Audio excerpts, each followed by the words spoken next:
Assalamualaikum warahmatullahi wabarakatuh. Waalaikumsalam. Waalaikumsalam warahmatullahi wabarakatuh. Bismillahirrahmanirrahim. Alhamdulillahi rabbil alamin. Wabihi nasta'inu ala umur dunia wa din. Allahumma salli ala abdika wa nabika wa rasulika Muhammadin wa ala alihi wa ashabihi ajma'in. Amma ba'du. Rabbi shrah li sadri wa yassir li amri wa hlul 'uqdatam min lisani yafqahu qawli. Allahumma zidna ilman warzuqna fahma. Allahumma anfa'na bima 'allamtana wa'limna bima yanfa'una innaka antal alimul hakim. Allahumma taqabbal minna innaka antas samiul alim wa tub alaina innaka antat tawwabur rahim. Allahumma barik lana fi umrina, Allahumma barik lana fi ahlina wa auladina, wa barik lana fi ma ataitana innaka ala kulli syai'in qadir. Rabbana ighfir lana wa liwalidina wa limasyayikhina wa li asatidatina wa li ikhwanina wa akhwatina wa li aqribaina wa liman lahu haqqun alaina wa liman ahsana bil ma'ruf innaka antal ghafurur rahim. Bapak Ibu peserta pengajian sore di kesempatan hari ini, peserta ngaso yang ada di Zoom maupun yang ada di Facebook. Alhamdulillah kita bersyukur kepada Allah Subhanahu wa Ta'ala atas limpahan rahmat dan nikmatnya dengan senantiasa mengharapkan keberkahan, kebaikan dari Allah Subhanahu wa Ta'ala. Kita berusaha untuk mengisi, mempergunakan kesempatan yang Allah berikan dengan hal-hal positif, hal-hal yang bermanfaat, yang semoga juga bernilai ibadah di hadapan Allah Subhanahu wa Ta'ala. Dan pada kesempatan sore hari ini kita akan lanjutkan pengajian kita membaca kitab Syarah Nasaihul Ibad yang insya Allah sore hari ini kita akan membaca di Babus Sulasi makalah yang ke-46. Salawat salam kita sampaikan untuk Rasulullah Shallallahu Alaihi Wasallam beserta keluarga, para sahabatnya dan umatnya yang istiqomah ila yaumil qiyamah. Saya akan buka di share screen, moga-moga bisa dibaca. Ya, kita baca bareng-bareng, kita ngaji bersama. Di Al-Maqalah wal maqalah as-sadisa wal arba'un an Sufyan ibnu Uyainah radhiyallahu an. Ini yang di PDF-nya hanya tersedia PDF Al-Munabbihat, ya, kitab asli yang dari Ibnu Hajar. Belum ada syarah Nasaihul Ibadnya Syekh Nawawi Al-Jawi. Bismillahirrahmanirrahim. Wal maqalatus sadisatu wal arba'una an Sufyan bin Uyainah radhiyallahu anhu qala man ahabballaha ahabba man ahabbahu Allah ta'ala wa man ahabba ma ahabballaha ta'ala ahabba ma ahabba fillahi wa man ahabba fillahi ta'ala ahabba an la ya'rifahun nasu. Ini Sufyan ibnu Uyainah adalah salah seorang tabi'in yang ada menyebutkan tabi'in ya, karena lahirnya beliau ini sudah setelah tahun 100 ya, sudah tidak ada sahabat ya kalau setelah tahun 100 itu. Jadi Sufyan ibnu Uyainah salah seorang maula, mantan budak Khalid ibnu Abdullah, mantan budak yang lahirnya pada tahun 107 Hijriah. Jadi orang yang aslinya Kufah tapi kemudian menetap di Makkah. Ini Sufyan ibnu Uyainah. Jadi dikenal sebagai salah seorang ulama ahli hadis, juga dikenal sebagai ulama sufi, Sufyan ibnu Uyainah. Banyak ungkapan-ungkapan indah yang diriwayatkan darinya, dan di antaranya yang disebutkan dalam kitab ini yang dinukil oleh Ibnu Hajar, kata Sufyan ibnu Uyainah radhiyallahu anhu, semoga Allah meridainya, qala, berkata Sufyan, man ahabballaha, barang siapa yang mencintai Allah. Ini kalimatnya kalimat muter-muter di ahabba. Man ahabballaha, ahabba yuhibbu. Kalau kita lebih sering membacanya yuhibbunya. Fi'il madinya kurang populer. Dia lebih terkenal populernya itu fi'il mudhari'nya. Ahabba yuhibbu.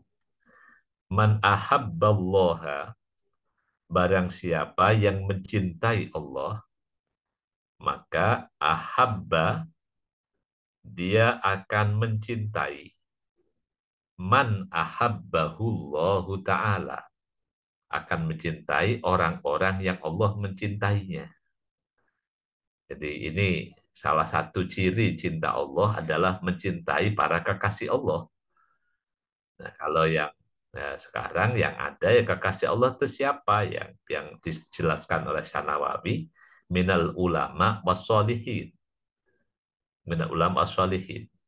Karena kalau yang disebutkan dalam An'amta alaihim di surah Nisa, surah An-Nisa ayat ke-59 tentang An'amta alaihim, bukan 69. Jadi wa may yuti'illaha war rasula faulaika ma'al ladina an'amallahu alaihim minan nabiyyin wasiddiqin wasyuhada wassalihin wa hasuna ulaika rafiqa. Tentang orang-orang yang disebutkan telah mendapatkan nikmat Allah, dapat cinta Allah. Yang disebutkan di ayat itu ada nabiyyin, as-siddiqin, asyuhada, wassalihin. Nah, dari 4 itu kan yang 2-nya udah wafat. An-nabiyyin sudah nggak ada. Asyuhada, disebut syuhada karena sudah meninggal. Yang tersisa tinggal as-siddiqin wassalihin. As-siddiqin wassalihin. Nah, oleh Syekh Nawawi Al-Bantani di kitab Syarah Nashihul Ibad ini, di antara yang disebutkan orang yang Allah cintai adalah al-ulama wassalihin. Al-ulama wassalihin. Nah, ulama itu siapa? Nah, kalau ulama yang definisi yang diisyaratkan dalam surah Fatir. Surah Fatir, surah ke-35 ayat ke-28. Jadi yang ayat yang innama yakhsyallaha min ibadihil ulama. Bahwa ulama itu adalah orang-orang yang takut kepada Allah Subhanahu wa taala dengan ilmunya. Nah, karena cerita yang ayat 28 surah Fatir ini kelanjutan dari ayat ke-27 yang bercerita tentang langit dan yang juga ditumbuhkan dari bumi dengan bermacam-macam, ada gunung dan sebagainya. Nah, ini lalu dari ilmu-ilmu kauniyah itu terselip ayat innama yakhsyallaha min ibadil ulama. Jadi ya, kayak kalau sekarang ya ada penyempitan definisi ulama kalau sekarang. Kalau definisi Al-Quran sangat luas bahwa ulama itu orang yang dengan ilmunya dia takut, yakhsyallah, takut kepada Allah.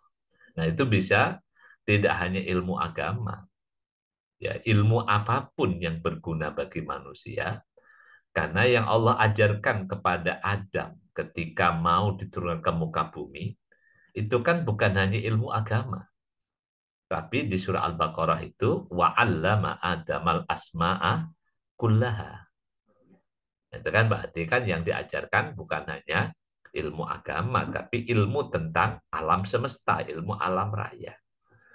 Dan orang yang mengetahui ilmu alam raya itu kemudian membuatnya bisa semakin takut kepada Allah, Itu yang disebutkan dalam surah Fatir.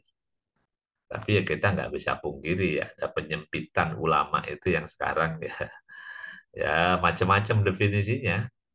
Jadi ulama ada yang menyebut harus punya pesantren baru namanya ulama. Kalau nggak punya pesantren ya nggak ulama. Ya orang ya di antaranya itu. Ada ulama itu yang misalnya apalagi ya, yang tergabung dalam majelis ulama. Allah alam lah itu ya. Definisi yang dibuat oleh manusia. Tetapi kalau kembali ke definisi Al-Quran, isyarat Al-Quran adalah orang yang dengan ilmunya, ilmu apapun itu mereka takut kepada Allah Subhanahu wa Ta'ala. Ya tentu. Nah, kalau as-solihin, nah, soleh itu artinya kan baik, cocok, nah, relevan. Jadi orang yang kalau mau digabungkan ilmu dan amalnya relevan sesuai dengan zaman, ruang, dan tempat di mana ia berada. Jadi kalau orang yang nggak relevan misalnya, ya ya kayak misalnya yang diceritakan di zaman Nabi, misalnya dokter yang dikirimkan oleh apa itu dari Mesir ya.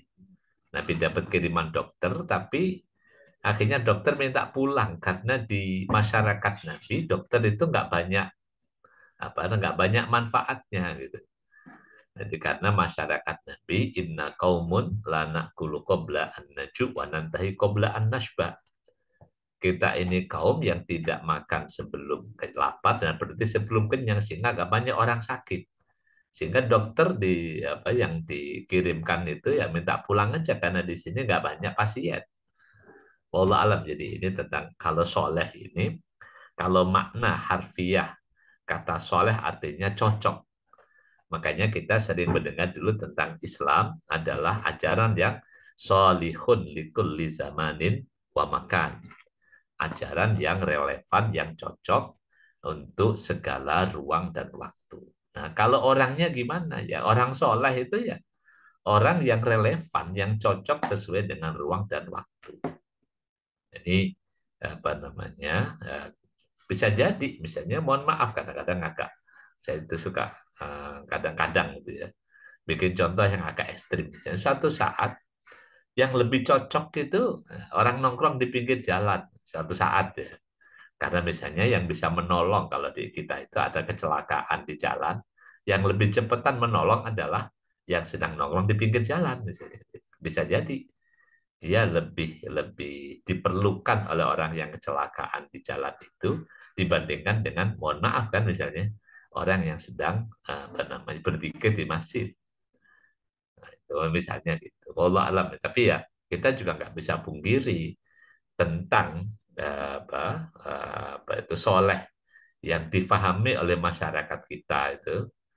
Jadi soleh itu yang difahami dengan pemahaman yang orang yang ahli agama, ngerti agama, lalu apa lemah lembut, santun. Nah, wallah alam itu pemahaman. Tapi kalau kita kembalikan kepada makna lugawi bahwa soleh artinya cocok, relevan, sesuai dengan ruang dan waktu. Makanya kalau kita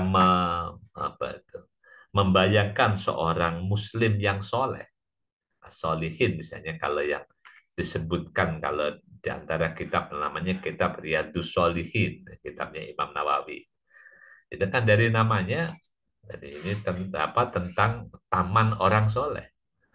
Nah, saya kalau membaca kitab itu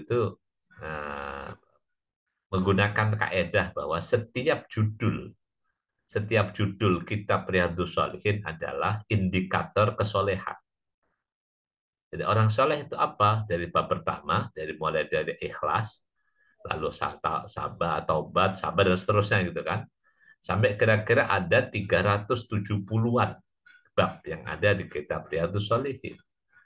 Tapi ada di antara dalam kitab itu bahwa bab tentang keutamaan berbaur dengan publik, ikhtilat ma'annas, muhalatah misalnya. Allah alam, jadi tentang atau uzlah inda fasadin nas di bab yang sebelumnya.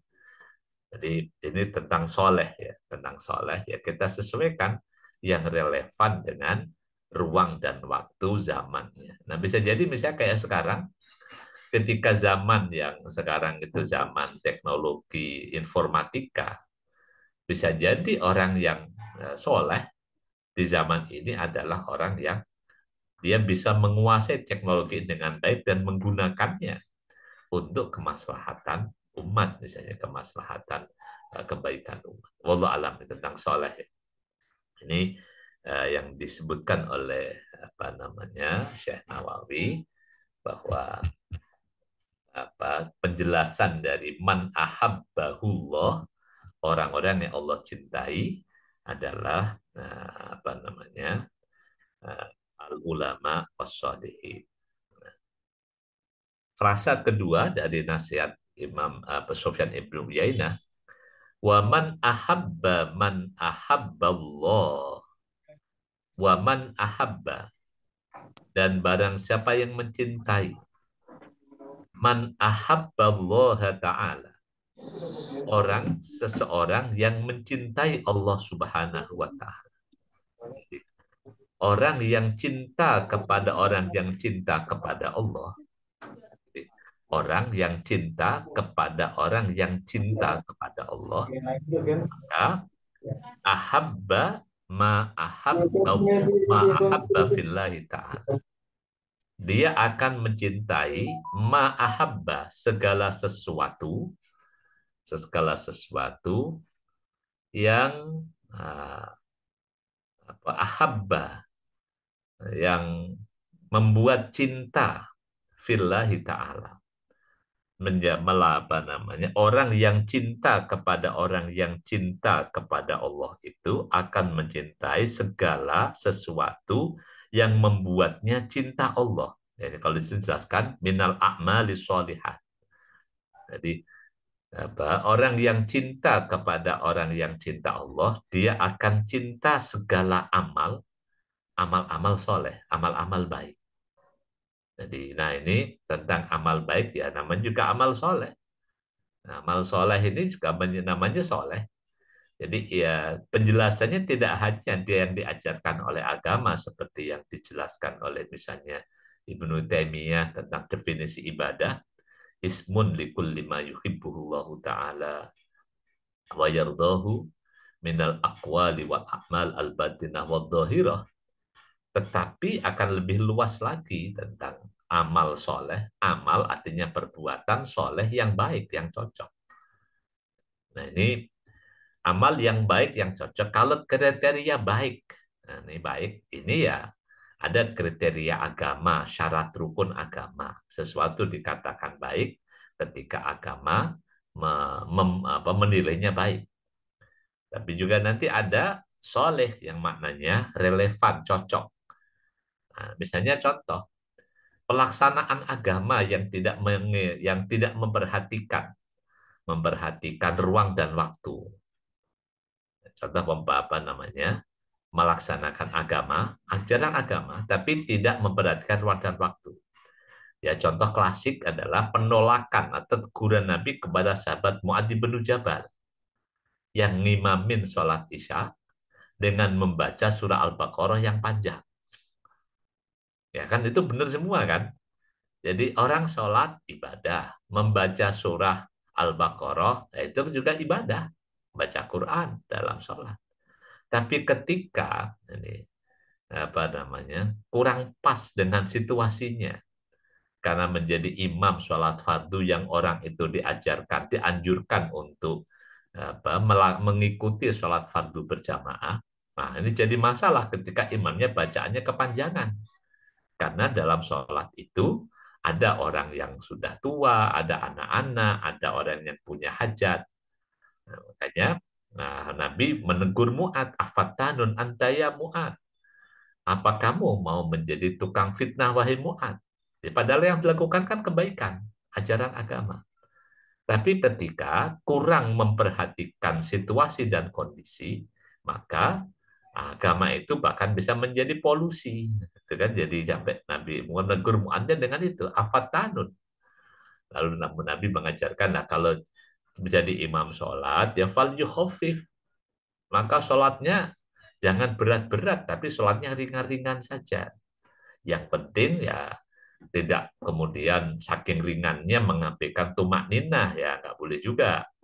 Yang penting syarat rukun terpenuhi, tapi dengan standar yang ya, kalau temponya itu tempo ringan, bobotnya bobot ringan, jadi bacaannya jangan Al-Baqarah lah. Kalau baca untuk imam sholat isya ya kira-kira bacaannya wasyamsi waduhaha atau wallaili idza yaghsha atau wasama'i wathariq lah. Kira-kira itu yang sudah cukup panjang lah. Nah, kalau ada yang bisa lebih cepat dari itu, nah, kalau ada teman yang suka request, nah, kalau ya yang penting sah ya, nggak usah panjang-panjang, ya oke lah. Ya karena ya apa namanya ada hajat yang macam-macam. Nah kalau contoh yang di tanah suci ini bisa kita perhatikan, kenapa sih sholat kalau di Makkah itu cepat, kalau di Madinah sholatnya agak lambat. Nah itu kan, nah, itu bisa kita pahami. Kenapa? Karena di Makkah yang ditekankan itu ibadah utamanya adalah tawaf. Nah, kan baik tawaf umroh, tawaf sunnah, tawaf kudum, tawaf wada. Nah, di sana aktivitas utamanya umroh. Nah, sholat fardu harus ditunaikan, tetapi dilakukan dengan ya frekuensi tadi, durasinya. Jadi durasi pelaksanaan sholat fardu di Makkah lebih cepat daripada Madinah. Kenapa kalau di Madinah kok lama sholatnya, nunggunya lama gitu kan? Kalau di Makkah kadang-kadang kalau misalnya kita mau qobliyah, kalau nggak hati-hati, bisa belum selesai rakaat apa, udah langsung komat kan. Kalau di Madinah agak lama, karena di Madinah aktivitas utamanya hanya berziarah ke makam Nabi, sehingga nggak ada aktivitas lain, maka diisilah sholat yang agak lama. Allah alam itu yang saya pahami. Jadi ini tentang apa namanya ahabba ma ahabba fillahi ta'ala. Jadi orang soleh itu atau orang yang cinta Allah, orang yang cinta, orang-orang yang mencintai Allah, dia mencintai amal-amal soleh. Nah, sekali lagi, amal soleh, kata soleh itu maknanya adalah yang cocok, relevan. Jadi perlu, makanya yang kalau di istilahnya fiqhul waqi, memahami realitas, memahami kondisi. Jadi misalnya kayak orang sholat dengan anak-anak, beda dengan sholat dengan para orang tua. Karena anak-anak itu kan mau serba cepat. Jadi gerak tubuhnya itu masih masih sangat apa elastis.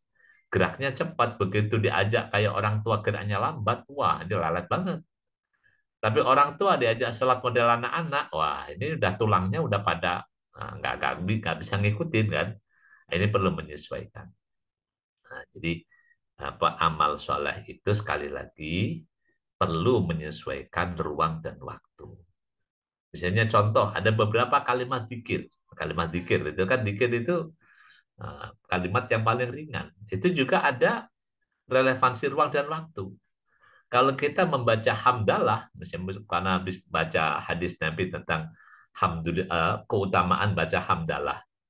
Walhamdulillah tamlaul mizan. Alhamdulillah itu bisa memenuhi timbangan. Lalu selalu baca alhamdulillah, alhamdulillah, alhamdulillah, alhamdulillah. Bisa jadi masalah ketika dikasih informasi berita buruk saudaranya, dia bilang alhamdulillah, bisa dibuat sumber petaka kan. Jadi tentu perlu ada sekali lagi, soleh itu artinya memahami ruang dan waktu.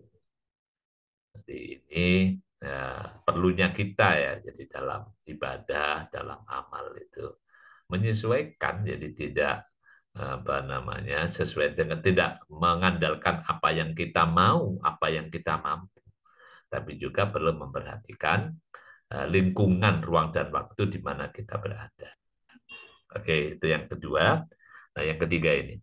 Waman ahabba fillahi. Dan barang siapa yang cinta. Nah, fillah ini amal-amal soleh. Jadi orang yang cinta, apa namanya,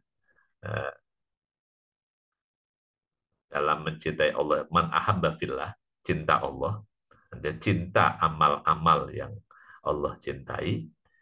Ahabba, dia senang an la ya'rifahun nas. Dia senang tidak dikenal orang lain. Jadi orang yang cinta amal soleh itu dia senang tidak menjadi public figure. Jadi, dia tidak menjadi tidak apa dia senang tidak menjadi orang yang terkenal. Bahkan dikenal orang itu malah bisa menjadi masalah.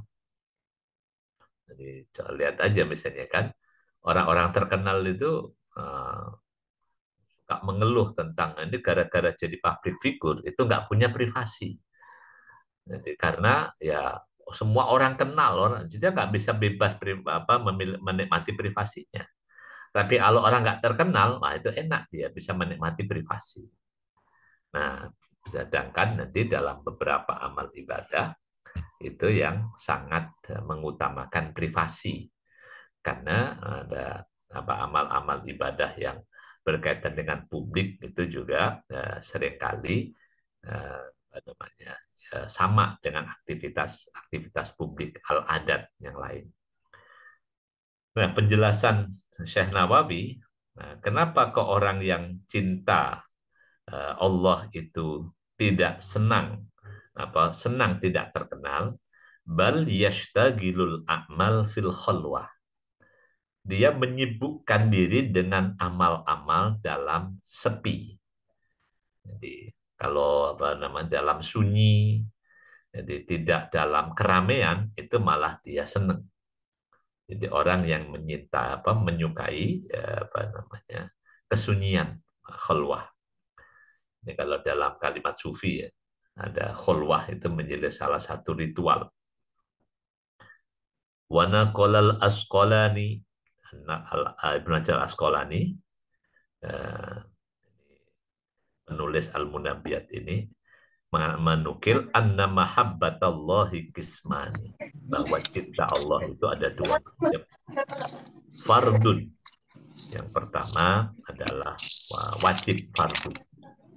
Wahiyal ba'isah alam tisali awamirihi wajtina nawahihi waridha biqadrihi.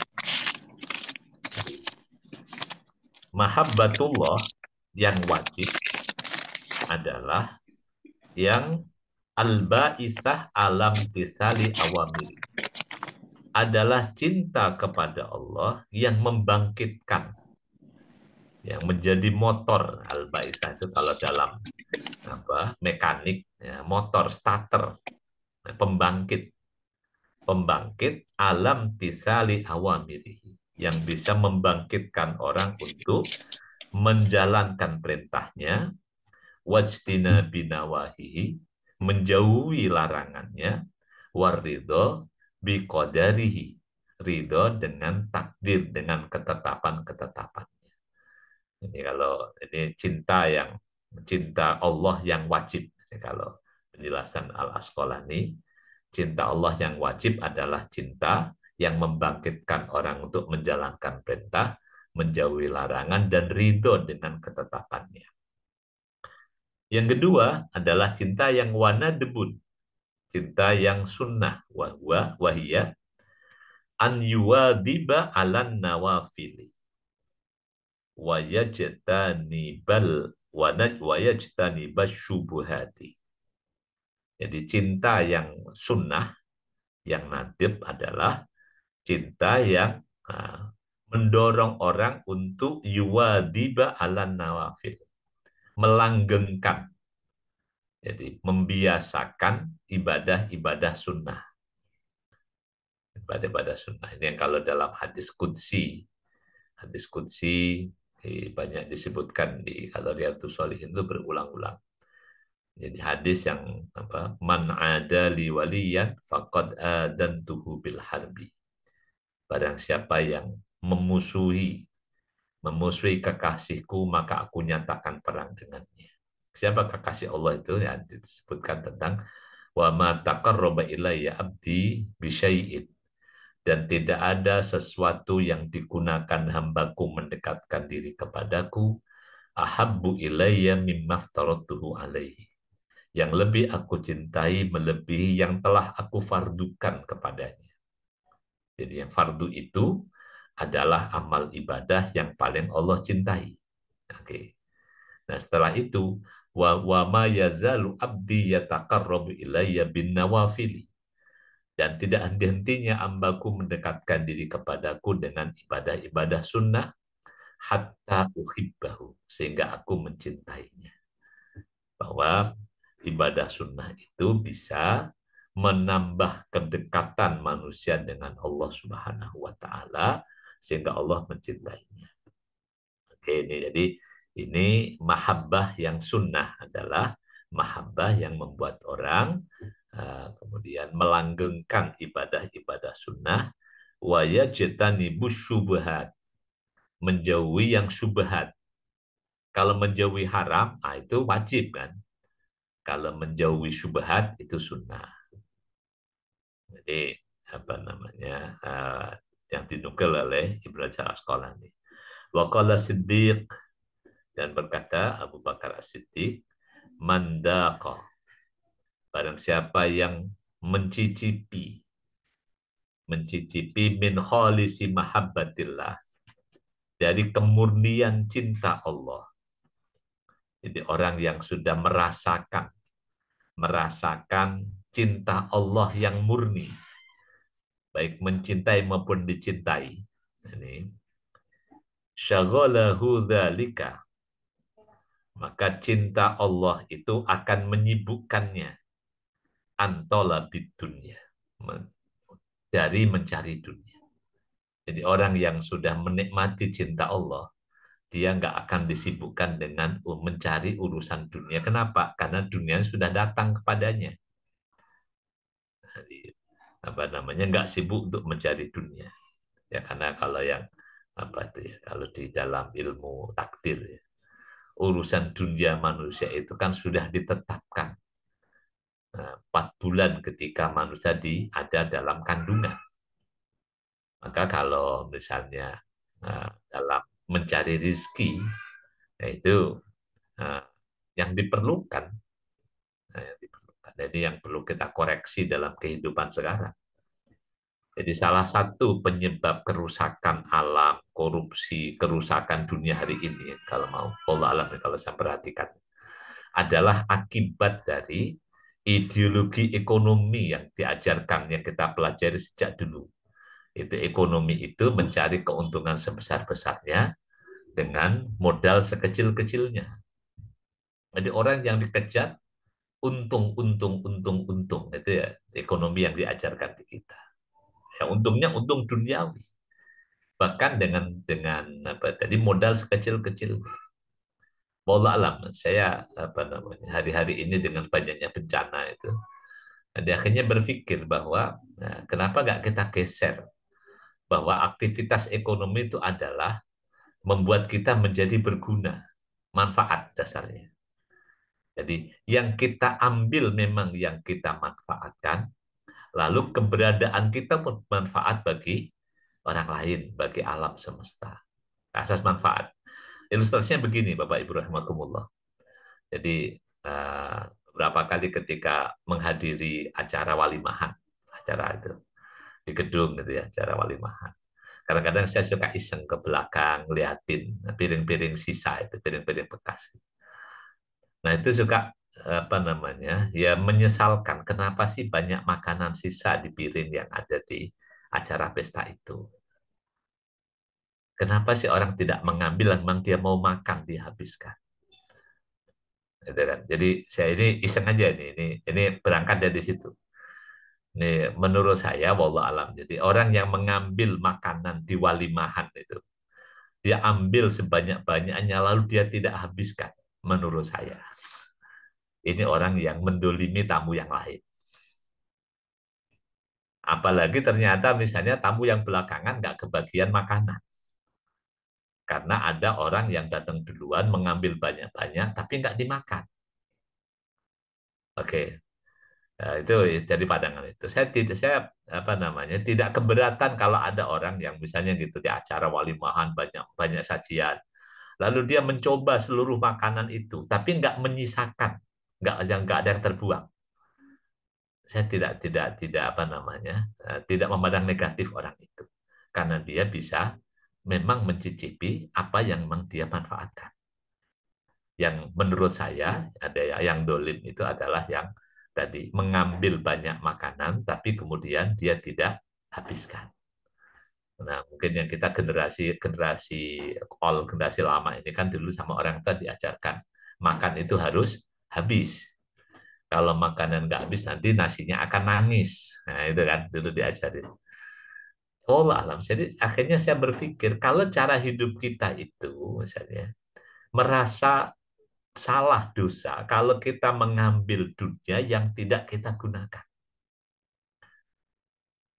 Itu kan jadi kalau ilustrasi kecilnya tadi kan, itu orang yang mengambil makanan di prasmanan kemudian nggak dihabiskan, itu menurut saya orang tercela. Maka kalau dibikin gambar lebih besar, orang yang mengambil dunia sebanyak-banyaknya tapi dia tidak gunakan, hanya dia simpan, hanya dia itu. Nah, ini menurut saya wallah alam adalah ini perbuatan tercela. Apalagi yang kemudian cara mengambilnya pun dengan cara yang tidak benar. Nah, itu eksploitasi alam yang semena-mena. Nah, itu wallah alam ini bisa makin parah lagi kan. Makanya saya secara pribadi itu sering mengkritik tentang teori ekonomi ini meskipun ketika dulu sekolah harus menjawab dengan teori itu untuk lulus. Tapi begitu sekarang itu suka gara-gara teori ekonomi inilah diantaranya dunia kita menjadi kacau. Orang menjadi serakah, alam raya menjadi rusak, eksploitasi yang berlebihan.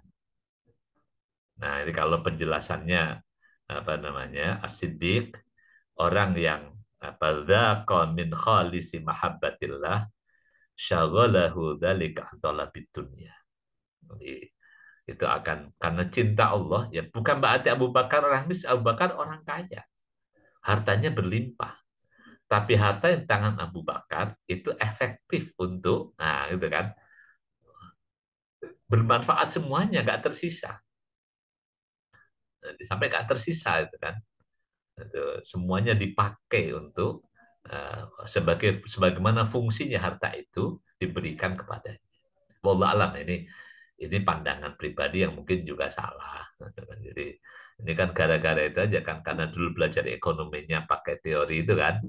Nah, kemudian ketika kita melihat sekarang begitu dan kalau memperhatikan gitu di kondangan yang di gedung-gedung itu kok kenapa sih banyak sampah apa banyak makanan sisa sayang banget gitu kan. Wallah alam itu karena dulu diajarinya makanan kalau nggak dimakan itu nasinya nangis. Nasinya nangis. Wallah alam. Jadi ini apa namanya? Wa au hasyahu an jami'il bashar. Wa au hasyahu an jami'il bashar. Kalau kan mata sidik orang yang merasakan cinta Allah itu dia sering merasa kesepian.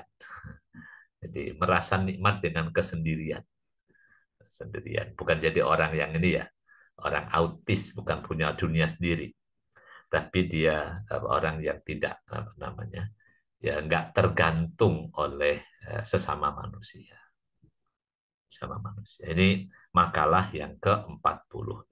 Kita lanjutkan berikutnya. Wal maqalatus sabi'atu wal arba'un. Kita teruskan sini.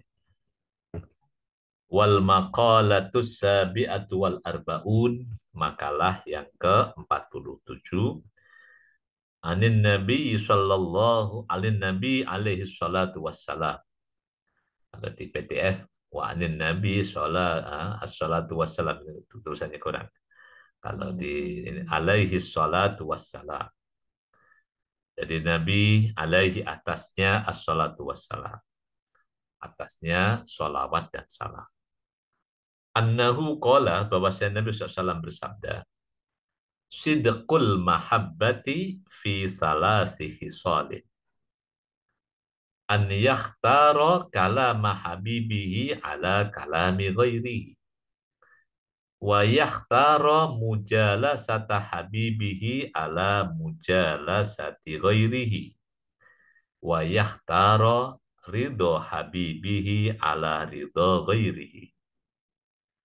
Wallahu alam bisawab. Ini saya tidak sempat mencari sumber dalil apa hadis ini di mana, saya nggak sempat mencari. Saya bab ini membaca kitab ini saya percaya saja dengan Ibnu Hajar. Nah, jadi saya percaya dengan kepakaran Ibnu Hajar Al-Asqalani sebagai penulis kitab Riyadhus Shalihin, kitab Bulughul Maram, dan pensyarah kitab Bukhari. Jadi, ya apa namanya? Kalau ditanya, nggak tahu kok dibaca ya, saya percaya dengan penulisnya saja lah. Nah, Nabi mengatakan sidqul mahabbah, kebenaran cinta kepada Allah. Jadi, ini apakah cinta itu palsu, apa cinta murni? Jadi, karena kalau dalam konteks keimanan, kebenaran cinta itu membedakan antara iman dan tidak beriman. Yang membedakan antara iman dan tidak beriman kan pada sidqul mahabbah, kepura-puraan yang terjadi pada masa Nabi, orang yang pura-pura beriman, wa mahum bimu'minin. Itu kan ya pada adanya di hati, bukan pada dohir. Jadi ketulusan cinta, kebenaran cinta, fi salasi khisalin, bisa dilihat dari fi salasi khisalin pada 3 perkara, 3 dimensi, 3 sisi. Pertama, an yahtaro kalama habibihi. Pertama, memilih kalama habibihi, firman, kalam kekasihnya, ala kalami ghairihi, mengalahkan ungkapan, kalam, kalimat selainnya. Ya, kalau sederhananya, lebih mendahulukan firman Allah, ayat Allah, kitabullah, daripada kitab yang lain. Daripada kitab apapun. Ini misalnya kayak kalau dalam ini ya, sama-sama baca kitab. Jadi kalau kitab Al-Quran, kitab kalamullah itu, sampai hitungan hurufnya memiliki nilai ibadah. Nah, kalau yang lainnya kan ibadahnya tidak dihitung berdasarkan huruf kalimat. Ya kan? Jadi ini kalamullah yang ya moga-moga kita bisa memiliki kebiasaan. Jadi wirid. Jadi wirid itu kebiasaan yang kita merasa rugi kalau tidak menunaikan. Hanya silakan dipilih misalnya mau hatam Quran berapa, frekuensinya berapa, mau setahun sekali, sebulan sekali, ya silakan. Nanti yang penting ada ini ya, komitmen untuk memilih kalamullah, kalamu habibi ala kalami ghairi. Jadi apa sampai nanti ini kalau dalam ini ya, kalau dalam pandangan dohir ini, saya suka melihat gini. Kalau ada kertas itu bahkan misalnya kertas, kalau kertas koran. Kalau tulisannya tulisan koran, tulisan biasa, maka dia tidak memiliki kehormatan sebagaimana kalau kertas itu dicetak menjadi tulisan Al-Qur'an. Oke kan? Jadi sama-sama kertas. Kalau tulisannya, cetakannya bukan tulisan Al-Quran, maka dia tidak punya kehormatan. Sebagaimana kehormatan Al-Quran yang sampai ada, tidak boleh menyentuhnya kecuali yang suci. Nah, sama-sama kan, kalau kertas ada gambarnya uang kan beda gitu kan. Itu nilainya beda. Begitu kertas itu dan ada tulisan Al-Quran, maka dia memiliki kehormatan, kemuliaan. Makanya, nah, kalau kertas saja, benda mati begitu ada melekat padanya kalimat Allah, kalamullah, ada Al-Quran, dia menjadi mulia, maka saya yakin seyakin-yakinnya. Kalau manusia, orang beriman, lalu melekat mulai dari matanya, lidahnya, bibirnya, sampai di hati, otaknya, ada tersimpan jejak-jejak Al-Quran. Oke kan? Jadi saya yakin jauh lebih mulia daripada koran, daripada kertas yang mendapatkan cetakan Al-Quran. Jadi kalau apa namanya menggunakan motivasi diri sendiri, kenapa sih kita ini perlu melekatkan Quran dalam diri kita gitu ya? Mulai dari telinga yang mendengar, mata yang melihat, bibir lidah yang mengucapkan, hati akal yang mengingat, menghafal memorinya gitu. Itu salah satu motivasi agar kita ini akrab, ringan, senang dengan Al-Quran. Jadi kalau kertas biasa saja menjadi terhormat gara-gara dicetak Al-Quran, maka kita yakin seyakin-yakinnya kalau manusia ada jejak Quran di telinganya, jejak Quran di matanya, jejak Quran di lidah bibirnya, apalagi sampai jejak Quran dalam ingatan dalam hatinya, saya yakin insya Allah akan lebih mulia. Jadi ini pemahaman menggunakan bandingan duniawi aja. Dalilnya apa? Wallah alam. Saya katanya dalilnya apa? Dalilnya ngelihat itu aja, membandingkan itu aja. Jadi apa namanya? Kalau cari dalilnya nanti belum ketemu, nanti malah nggak jalan-jalan. Oke, jadi ini cinta Allah ditunjukkan pertama dengan mencintai firman Allah. Oke, yang kedua, wayahtaro mujalasata habibihi, memilih duduk bersama para kekasih Allah. Misalnya kalau zaman dulu para sahabat duduk dengan Nabi Shallallahu Alaihi Wasallam, sampai kadang mereka hayyan apa namanya najlis susah. Mari kita duduk sesaat bersama-sama untuk mulai dari membaca mudzakarah, murojaah, yatadarosuna kitab Allah. Jadi duduk bersama dengan para kekasih Allah. Kalau di makalah sebelumnya, kekasih Allah adalah para ulama wassolihin. Duduk dengan orang-orang soleh, dengan para ulama. Jadi lebih memilih duduk dengan para kekasih Allah daripada duduk dengan yang lainnya. Yang kedua. Yang ketiga, wayahtara ridho habibih. Memilih ridho kekasihnya, ridho Allah ala ridho ghairihi, mengalahkan ridho selain Allah. Ya, misalnya ya kalau dalam pilihan ya, kadang-kadang kita dihadapkan dengan pilihan. Milih ridho Allah apa ridho yang lain. Nah, kadang-kadang kalau ada pilihan-pilihan begitu, nah, tinggal tergantung pada kekuatan iman. Ini. Fa inna man ahabba syai'an fahuwa abdu. Karena kaedahnya bahwa siapapun yang mencintai sesuatu, maka dia akan menjadi hamba atas apa yang dicintainya. Yang suka bola, ya bisa begadang tengah malam nonton bola, misalnya gitu kan. Yang suka drakor, bisa berjam-jam nungguin drama. Ya, seseorang itu menjadi hamba dari apa yang dicintainya. Wa qala Yahya ibnu Mu'ad, Yahya ibnu Mu'ad berkata, wa misqalu khardalatin min hubbillah, dan satu biji kecil cinta Allah. Ini umpamaan misqalu khardalatin min hubbillah. Satu biji kecil cinta Allah, ahabbu ilayya, lebih aku cintai min ibadati sab'ina satan, daripada ibadah ritual 70 tahun. Nah, ini ya memang ada kesan kalimat mubalaghah ya tentang cinta. Sebab kalau misalnya orang beribadah, nah, tapi nggak ada unsur cinta kepada Allah, itu juga nanti ibadah akan menjadi kosong, menjadi hampa. Ya kayak ibadahnya, ya, kalau apa istilah Al-Quran, ibadahnya orang munafik, wa idza qamu ila sholati qamu kusala. Jadi kalau sholatnya malas-malesan. Kenapa malas? Karena nggak ada pendorong. Ini makalah yang ke-47. Kita lanjutkan. Wal maqalatus saminatu wal arbaun.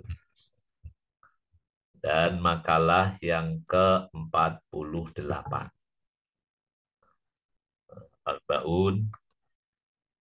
Wa an Wahb bin Munabbih al-Yamani radhiyallahu anhu, maktubun fit Taurat, al-harisu faqirun wa in kana malikud dunya wal muti'u lillahi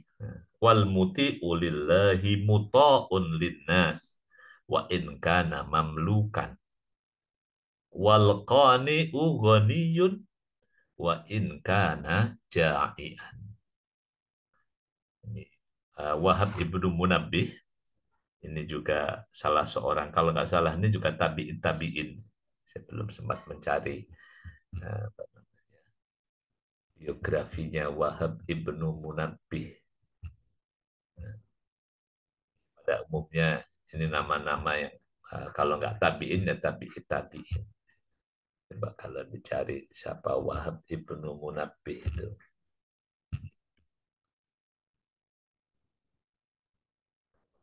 Ibnu Munabbih.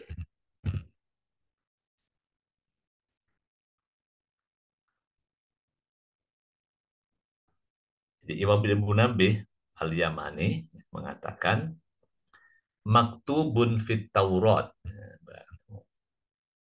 tertulis tertera dalam kitab Taurat, tersebut dalam kitab Taurat. Nah, dikatakan al-harisu fakirun. Al-haris orang yang rakus. Orang yang rakus. Fakirun adalah orang yang fakir. Ay, at-talibu li syai'in bijtihadin fi isabatihi faqidun lima yahtaju ilaihi. Jadi orang yang mencari sesuatu dengan mengerahkan seluruh potensi agar mendapatkannya.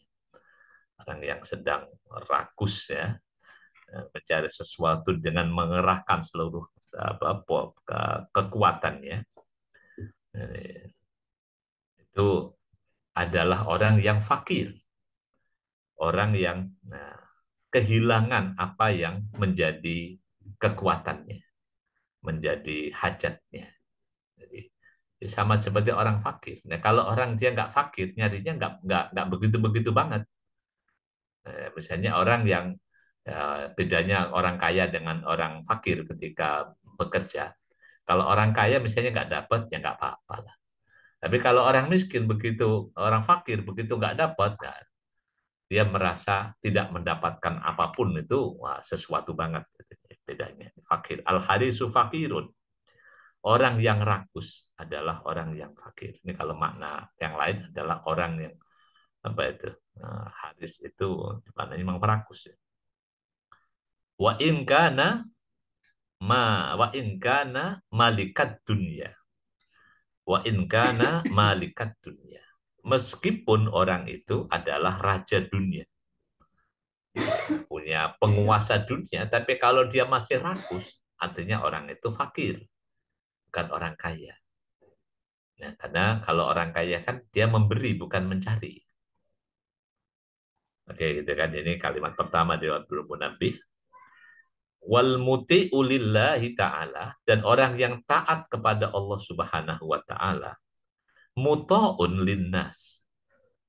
Dia akan ditaati oleh sama manusia, wa in kana mamlukan, meskipun al-muti itu yang ditaati itu adalah seorang yang hamba sahaya. Kalau dia orang taat kepada Allah akan ditaati. Ini karena secara umum ya, para ulama tabiin dan tabiin terutama tabiin pada umumnya ini yang menjadi ulama itu umumnya adalah mamluk. Mereka ini adalah mantan-mantan budak. Tapi begitu mereka menjadi ulama, orang yang taat kepada Allah dengan ilmunya, misalnya kayak Imam Mujahid, Imam Qatadah, dan lain-lain. Ini kan para mantan budaknya Ibnu Abbas. Termasuk tadi Sofyan Ibnu Uyainah, itu anaknya budak itu. Bapaknya adalah seorang budak. Tapi ketika mereka menjadi orang yang taat kepada Allah, atau yang kenal dengan Sa'id Ibnul Musayyib, mantan-mantan budak, ketika mereka taat kepada Allah, jadi taati orang. Jadi wa'ingkana mamlukan. Ya, karena yang kita baca setiap waktu, Qulillahumma malikal mulki, tu'til mulka man tasha, wa tanzi'ul mulka mimman tasha, wa tu'izzu man tasha, wa tudillu man tasha. Justru yang paling berbahaya, yang menderita adalah orang yang ditaati bukan karena kesolehannya kepada Allah, bukan taat pada Allah. Misalnya orang ditaati karena jabatannya. Begitu jabatannya dilepas, nggak punya apa-apa dia di tengah manusia. Itu kan, dan itu akan menimbulkan yang kita bahas pekan lalu, post power syndrome. Karena dia merasa kuatnya ketika punya jabatan. Begitu jabatannya lepas, dia nggak punya nilai apa-apa. Ini kan menimbulkan tadi post power. sehingga merasa menjadi orang yang tidak berguna. Ya, emang dulu ketika jabatannya mentereng, wah semua orang hormat. Nah, begitu jabatannya dilepas ya orang sampai laler pun nggak mau nemplok misalnya gitu kan. Naudzubillah min dzalik. Atau misalnya orang yang dihormati karena kaya. Kan juga misalnya nggak sedikit orang ketika banyak duitnya, orang hormat kepadanya. Begitu duitnya habis, sampai nggak ada orang mau menegurnya. Itu kalau uh, bisa jadi post power syndrome kan seperti itu. Nah ini kalau orang yang disegani, dihormati karena taatnya kepada Allah, ini kan kekuatan inner ya, kekuatan di dalam dirinya sendiri, bukan karena faktor eksternal. Oke, jadi nggak menimbulkan post power syndrome. Wal qani'u, dan orang yang qanaah, diartikan as-sakinul qalbi inda adamil ma'lufat. Orang yang hatinya tetap tenang inda adamil ma'lufat, ketika tidak bersama, tidak memiliki sesuatu yang biasanya ada padanya. Al-ma'lufat, makan, minum, apa. Ketika nggak ada teman, pakaian, sebagainya, begitu nggak ada, tenang aja. Ya, koni, jadi, apa namanya, tenang hati, tidak panik. Warrodi bikismatillahi ta'ala. Nah, qanaah ini diterangkan dengan dua kata, sakinul kolbi, hatinya tenang, tidak panik, tidak galau, tidak gelisah. Yang kedua, ridho, warrodi bikismatillahi ta'ala. Orang yang ridho dengan pembagian yang Allah berikan. Nah, kalau orang yang qanaah seperti itu, ridho dengan pembagian Allah, hatinya tenang, tidak goyah, tidak gelisah, tidak galau, adalah ghaniyun, adalah orang kaya. Wa in kana ja'ian, meskipun dia sedang lapar. Jadi contohnya kalau lagi puasa, puasa itu lapar gitu. Tapi karena dia ridho dengan kondisi laparnya itu, hatinya tenang, ya nyaman saja gitu. Waharobat imro'atun, waharobat imro'atun asiratan min biladil kufri wa masyad mi'ate farsahi lam ta'kul syai'an fasu'ilat kaifa qawiyat alal masyi bila aklin. Ini diceritakan ada waharobat imro'atun, dan seorang wanita melarikan diri, asirotun, dia sebagai tawanan perang.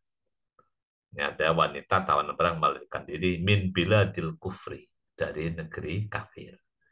Ini mungkin pada zaman perang ekspansi, ada seorang menjadi tawanan di negara kafir, yang kalau di zaman Nabi yang paling dekat kan ada Romawi di Syam, ada Persia, ada di kerajaan Kisra Persia ya, Kisra Persia, ada Rom. Ini kan seringkali juga terjadi ada kontak ke senjata dengan mereka, dan kemungkinan ada yang tertawan. Nah, ini diceritakan seorang wanita yang melarikan diri setelah ketika menjadi tawanan dari negara kafir. Nah, kalau dalam cerita yang lain, kalau ceritanya Imam Al-Qurtubi ya, Qurtubi itu punya cerita juga beliau, itu diceritakan dalam kitab tafsir Al-Qurtubi. Ketika dia melarikan diri, itu lumayan, melarikan diri dari Cordova, Al-Qurtubi dari Cordova ya, sampai ke Mesir, itu berapa ribu kilometer. Nah, ketika di Cordovanya, itu masih kecil, dia dikejar-kejar oleh tentara kafir pada zaman itu karena jatuhnya Cordova ke tangan orang kafir. Dia harus melarikan diri. Nah, itu dikejar-kejar. Nah, selama dalam pengejaran, itu Imam Al-Qurtubi membaca Al-Quran, yakin dengan ayat Allah. Karena dalam surah Al-Isra ayat ke-45 itu ada firman Allah tentang penghafal pembaca Al-Quran. Jadi baca dalam surah Al-Isra surah 17 ke-45. Wa idza qara'tal Qur'ana ja'alna bainaka wa bainal ladzina la yu'minuna bil akhirati hijaban mastura وجعلنا على قلوبهم أكنة أن يفقهوا في آذان وقرا وإذا ذكرت ربك في القرآن وحده ولوا على أدبارهم نفورا. Itu ayat 45 46 ya. Yang juga membenarkan cerita ini nanti. Kalau itu pengalaman pribadinya Imam Qurtubi ditulis dalam kitab tafsirnya, tafsir Qurtubi ketika menafsirkan ayat 45 surah Al-Isra. Dia menceritakan gitu. Sampai ketika dia mendengar itu bahwa para tentara yang mengejar yang memburunya itu mencari celingak-celinguk, lalu pada mereka ketakutan. Tadinya ada kok sekarang nggak ada, lalu mereka mengatakan ini hantu, ini hantu. Akhirnya ditinggal dan Al-Qurtubi bisa melanjutkan penyelamatan dirinya sampai akhirnya dari Cordova sampai ke Mesir aman. Nah ini cerita wanita yang melarikan diri. Wa masyad, dan wanita itu berjalan kaki mi'atai farsahin, 200 farsah. 200 farsah. Satu farsah itu kalau 80 kilo itu 16 farsah. Berarti satu farsah kira-kira 5 kilo. Ya kan? 5 kilo kali 200. Wah, berarti sekitar 1000 kilo. Nah, ini wanita ini melarikan diri 200 farsah. Kalau farsah ini kalau disebut pos di buku fikih itu. Nah, pos itu dulu tempat peristirahatan para musafir. Ini 200 farsah, lam takul syai'an, melarikan diri kira-kira 1000 kilo, jalan kaki nggak makan apapun. Fasu'ilat, lalu ditanya, kaifa qawiti alal masyi bila aklin. Bagaimana engkau bisa kuat berjalan kaki tanpa makan sampai, nah itu kan, ratusan kilo, ribuan kilo itu. Fakolat, kata wanita itu menjawab, kullama ju'tu, setiap kali aku lapar, qara'tu, atau membaca, kul huwallahu ahad, baca kul huwa. Nah, kalau di kita taunya kul huwa. Kalau surah Al-Ikhlas malah apa namanya, baca surah Al-Ikhlas, apa Al-Ikhlas, bisa nggak ngerti kan, tapi baca kul huwa, insya Allah tahu lah. Ini surah yang paling dihafal banyak kaum muslimin setelah Al-Fatihah. Jadi setelah Fatihah urutan kedua ya kalau mau kita survei. Gitu. Survei urutan kedua yang paling dihafal adalah surah Qul huwallahu ahad. Itu dibaca 3 kali. Fa ashba'u. Lalu saya merasa kenyang. Wallahu a'lam bishawab. Jadi ini pengalaman. Jadi al-qani ghaniyun wa in kana jai'an. Orang yang ridho dengan qanaah dengan ketentuan Allah, dia adalah orang yang kaya meskipun dalam keadaan lapar. Nah, kita lanjutkan. Berikutnya satu lagi. Nah, wal maqalatut tasi'atu wal arba'un. Wal maqalatut tasi'atu wal arba'un. Nah, sampai sini. Makalah ke 49. Tasi'ah 9 wal arba'un dan 40. An ba'dil hukama man arafallaha lam yakun ma'al khalqi ladzatun. Kalau itu lam yakun lahu ma'al khalqi ladzatun. Wa man arafat dunya lam yakun lahu fiha rogbatun. Wa man arafa adlallahi ta'ala lam yataqaddam ilaihil khusoma. Ini di antara PDF dengan cetakan ada yang beda cetakannya. Makalah ke-49 an ba'dil hukama. Dari sebagian al-hukama, orang bijak, dan jamak dari kata hakim. Man arafallaha, barang siapa yang ma'rifah, mengenal Allah Subhanahu wa taala. Kalau dalam pelajaran mengenal Allah bisa mengenal lewat ayat-ayat kauniyah ayat-ayat yang ada di alam semesta, langit, bumi, bintang, tumbuhan, dan sebagainya. Ada juga bisa dengan Asmaul Husna, juga sarana untuk mengenal Allah Subhanahu wa Ta'ala. Man arafallah, pada siapa yang mengenal Allah, lam yakun, tidak ada, ini lahu baginya, ma'al khalqi, bersama dengan makhluk Allah, ladzatun, kelezatan. Jadi orang yang mengenal Allah dengan baik, maka dia tidak merasakan kelezatan bersama dengan makhluk Allah. Ini wallah alam bisawab, itu makanya dalam cerita kenapa ini agak berlebihan, agak berlebihan. Kenapa sampai kalau dalam cerita di agama lain ya, pendeta nggak boleh menikah itu ya. Nah, pendeta yang nggak boleh menikah itu. Jadi, karena dia harusnya orang yang menikmati kelezatan bersama dengan Allah, sehingga nggak boleh menikmati kelezatan dengan makhluk Allah. Itu kan ada ajaran yang kalau pengen apa namanya ke surga maka tinggalkanlah dunia. Ya, kita nggak sampai seperti itu, agak berlebihan. Jadi karena ya kalau di Islam ya diperbolehkan, tetapi kalau dalam konteks ini bahwa bermuasyarah, bergaul dengan sama makhluk Allah, kalau dalam Islam dalam konteks menjalankan perintah Allah. Jadi bukan karena menikmati langsung direct kepada sama manusia. Tetapi misalnya kenapa kita baik kepada fulan? Karena Allah menyuruh saya berbaik kepada fulan. Misalnya kenapa kita berbakti kepada kedua orang tua? Jadi bukan hanya karena orang tua yang berusaha kepada kita, tetapi lebih karena orang tua. Allah menyuruh kita berbakti kepada orang tua sehingga, nah dalam kasus, misalnya ketika ada orang tua yang dalam tanda kutip misalnya dianggap menelantarkan anaknya pada suatu masa, maka anak yang pernah ditelantarkan itu tetap akan berbakti kepada orang tuanya, bukan karena orang uh, faktor orang tua, tetapi karena Allah menyuruhnya berbakti kepada orang tua. Makanya begitu ada orang tua yang menyuruh anaknya melakukan perbuatan yang dilarang oleh Allah Subhanahu wa Ta'ala, maka kaedahnya kembali kepada perintah Allah. Wa in jahadaka an tusyrika fala tuti'huma. Jadi boleh tidak mentaati orang tua karena melanggar perintah Allah.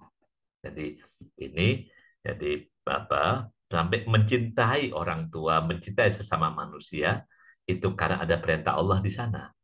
Kalau ada larangan ya nggak jadi.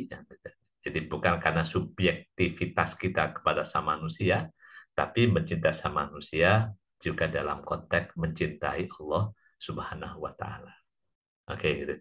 Itu nanti dampaknya tadi kasus antara mencintai langsung dengan mencintai karena Allah. Waman arafat dunia, dan barang siapa mengenali dunia,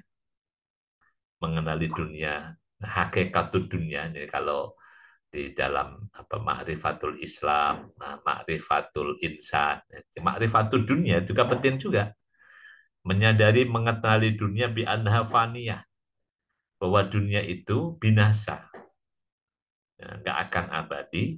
Lam yakun lahu fiha rohbah, maka orang itu ya tidak akan memiliki selera kepada dunia. Bal ikhtarad darul baqiyah wa amilalah. Nah, dia kalau tahu dunia itu dengan sebaik-baiknya, maka dia tidak akan jatuh cinta kepada dunia. Dia akan tinggalkan dunia dan mencari rumah abadi, rumah akhirat. Waman arafa adlallah, barang siapa yang mengenali keadilan Allah Subhanahu wa Ta'ala, lam yataqaddam, maka tidak akan maju ilahi kepadanya al-khusoma'u, ini para pesengketa. Enggak, orang kalau mengetahui keadilan Allah nggak akan mau bersengketa. Ya, kalau dalam bahasa kita kan kalau di masa kita Gusti Allah ora sari. Jadi sing salah pasti salah.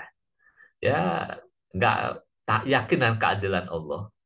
Jadi nggak usah kemudian meributkan sampai dalam peradilan dunia.